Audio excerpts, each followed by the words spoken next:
High and welcome to my channel, welcome to the another episode. তো আজকে আমি এই ভিডিওর মধ্যে রিভিউ করতে চলেছি বিদ্যা মহর্ষি, যেটা অজিত কুমারের লেটেস্ট সিনেমা। এর মধ্যে অর্জুন সার্জা আছে, তৃষা কৃষ্ণ আছে এবং মাগি থিরুমানির। এই ছবিটা কিন্তু আমার অনেস্টলি বলতে বেশ ভালো লেগেছে। ছবিটা ডিরেক্টলি অ্যাডাপ্টেশন বা রিমেক বলতে পারো। ব্রেকডাউন বলে একটা হলিউডের ছবি, যে ছবিটা 1.5 ঘন্টার ছবি ছিল এবং এই ছবিটা কিন্তু 2.5 ঘন্টার ছবি। এই ছবিটা কিন্তু বক্স অফিসে একটা ভালো ছবি হওয়ার সত্ত্বেও ফ্লপ হয়েছিল। ছবিটার গল্পটা যদি একটু করে দেখো, তাহলে এখানে দুটো কাপেল আছে, তাদের মধ্যে সম্পর্কটা একদম তাদের ভালো যাচ্ছে না এবং অজিত কুমার তৃষাকে তার বাড়িতে ছাড়বার উদ্দেশ্যে বেরোচ্ছে এবং তাদের রাস্তায় গাড়িটা খারাপ হচ্ছে। তারপরে তাদের সাথে কি ঘটে কি না ঘটে এটা দেখবার জন্য তোমাদেরকে নেটফ্লিক্স থেকে এই ছবিটা দেখতে হবে। এর মধ্যে আমার যে সব থেকে যে জিনিসটা ভালো লেগেছে, পুরো একটা ওয়েস্টার্ন, ইন্দো ওয়েস্টার্ন যে ফিল সিনেমাটার, পুরো সিনেমাটোগ্রাফি থেকে শুরু করে কালার প্যালেটে, লোকেশনে এবং যেভাবে স্টাইলাইজে ফার্স্ট হাফটা মূলত এগায়, সেখানে একটা ওয়েস্টার্ন ছবি তুমি ক্লিয়ার ছাপ পাবে এবং সেটা একটা তোমাকে একটা দারুণ থ্রিলিং, একটা গ্রিপিং করতে সাহায্য করে। রং টার্ন ছবিগুলো যদি তোমরা একটা সিরিজও দেখে থাকো, যে একটা রিমোট লোকেশন, সেখানে সব জিনিস খুব অ্যাভেলেবেল না, এরকমই এখানেও একটা জায়গা দেখা হচ্ছে। পেট্রোল পাম্প 30 কিলোমিটার 20 কিলোমিটার দূরে, খাবারের দোকান প্রায় 40 কিলোমিটার দূরে, একটা ক্যাফে আছে ওই রাস্তাটার মধ্যে, এছাড়া কিচ্ছু নেই।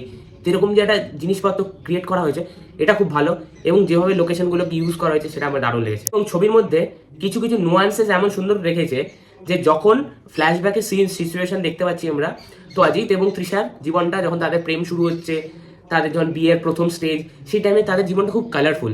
সেখানে তুমি বিচেসের লোকেশন দেখতে পাবে, পাব দেখতে পাবে, নাইট লাইফ দেখতে পাবে, হোটেলস রুম, এসব মানে একটা কালারফুল জিনিসপত্র চারিদিকে আমরা শুধু।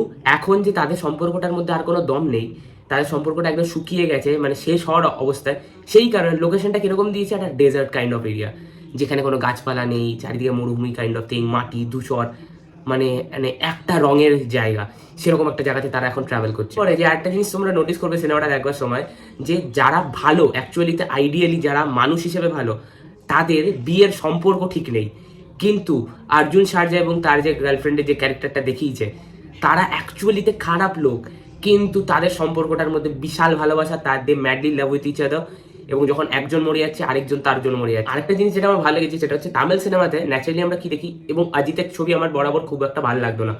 লাস্ট থুনিবো ছবিটা আমার একটু ভালো লেগেছিল, আর এই ছবিটা আমার মানে অজিতের আগের যে কোনো ছবির থেকে আমার এই ছবিটা অনেক বেটার লেগেছে। ছবিটার মধ্যে মানে অজিত কুমারকে কিন্তু, যে একটা তামিল ছবিতে আমরা কি দেখি, সুপার হিরো, মানে হিরো মানে সে হচ্ছে সব পারে, সব কিছু করতে হবে, একে মারবে তো ওই 10 হাত দূরে গিয়ে পড়বে, একটা ট্রোপ ইউজ করেনি এই ছবিটার মধ্যে। এই ছবিটা তুমি দেখবে এবং এটা তোমার মনে হয় না প্রথম কথা তামিল ছবি দেখছো। বিদ্যা মসজিদে অজিত কুমারকে একটা মানুষ হিসেবে ট্রিট করা হয়েছে। সে যখন অ্যাকশন করছে, তাকে অ্যাকশন দিয়েছে, কিন্তু অ্যাকশনটা এতটা পরিমাণে বিলিভেবল, সেই জিনিসটা দেখতে ভালো লাগে। হ্যাঁ, তবে অ্যাকশনে কিছু খামতি আছে, সেটা আমি একটু পরে আসছি, বাট আমার এই জিনিসটা খুব ভালো লেগেছে, যে একটা টু দ্য পয়েন্ট যেরকম গল্পটা, সেই হিসেবে পুরো প্রেক্ষাপটটাকে সাজিয়েছে। মানে কোনো হিরো সেলিব্রেশন, মাস সেলিব্রেশন করতে গিয়ে কোনো সিন এক্সট্রা রাখা, তাকে ফ্যান ক্যাটারিং করা, এই জিনিসটা রাখেনি। ফার্স্ট হাফটা কিন্তু খুব এনগেজিং, খুব গ্রিপিং এবং দেখতে দারুণ লাগে, একটা থ্রিলিং ভাব পুরো ছবিটার মধ্যে রয়েছে। এবং স্ক্রিন প্লেটা যেরকম ফার্স্ট হাফে ঘুরছে, একবার ব্যাক অ্যান্ড ফোর্থ যাচ্ছে, ওটা দেখতে মজা লাগে। কিন্তু এই ছবিটার মধ্যে 1.5 ঘন্টার এবং এই ছবিটাকে 2.5 ঘন্টা তারা টেনেছে, তো সেই কারণে সেকেন্ড হাফে যেই সিনগুলোকে তারা এক্সট্রা করেছে, সেই জায়গাটাতে সিনেমাটা কোথাও না ল্যাক করা শুরু হয়, একটু বোর হওয়া শুরু হয়। কারণ যখন গল্পটা বিল্ড হয়ে গেছে, তখন কি আমাদের মনে হয় যে এবার অ্যাকশন মোডের ছবিটা ঢোকা উচিত, এবার ওই অ্যাড্রেনালিন রাশটা ফিল হওয়া উচিত। কারণ সেকেন্ড হাফ থেকে অজিত কুমারের, আমি যেটা এক্সপেক্ট করছিলাম যে অজিত কুমারের ক্যারেক্টারটা এতক্ষণ খুব নর্মাল রয়েছে, এবার একটা ট্রান্সফরমেশন আসবে, যে ওর বউকে ওকে খুঁজে পেতেই হবে। তো সেই অ্যাড্রেনালিন রাশটা মানে অনেকটা শেষে গিয়ে ছবিটা নিয়ে আসে, কিন্তু ওই জায়গাটাতে না একটু ল্যাক করছিল, একটু বোর হচ্ছিল। আমি ওই জায়গাটা হালকা হালকা একটু কেটে দেখছিলাম। আরেকটা যেটা বাজে জিনিস, সেটা হচ্ছে ছবিটার মধ্যে অ্যাকশনটা একদমই ভালো নয়। কারণ অ্যাকশনটাকে এক একটা ব্লক করে ট্রিট করেছে। মানে অজিত কুমার লাস্টে যখন অ্যাকশনটা করছে, ওইটা ওই 10-15 মিনিটের মধ্যে গা সারা দিয়ে কেটে দেওয়া হয়েছে, এবং এখানে অ্যাকশন করছে, ফট করে আরেকটা জায়গায় অ্যাকশন করতে চলে যাচ্ছে, ওই একটা ডিসজয়েন্ট ফিল হচ্ছে। তো জিনিস আমার মূলত বাজে লেগেছে। এবং অ্যাকশনটার মধ্যে অনিরুদ্ধের বিজিএমটা ঠিকঠাক, ইংলিশ ভোকালটা যখন চলছে ততক্ষণ ঠিক আছে, বাট মিউজিকটার মধ্যে অতটা পাওয়ার নেই। বাট স্টিল আমি বলবো এই ছবিটা একটা ডিসেন্ট ওয়াচ, একটা খুব ভালো ছবি হয়েছে। তো যারা যারা দেখোনি ডেফিনেটলি গিয়ে দেখে নাও। এবং অজিত কুমারের আমার এই রিসেন্ট টাইমসে দেখা একটা খুব ভালো ছবি। কমেন্টে জানো তোমাদের কি মতামত। Love you all, take care, good by.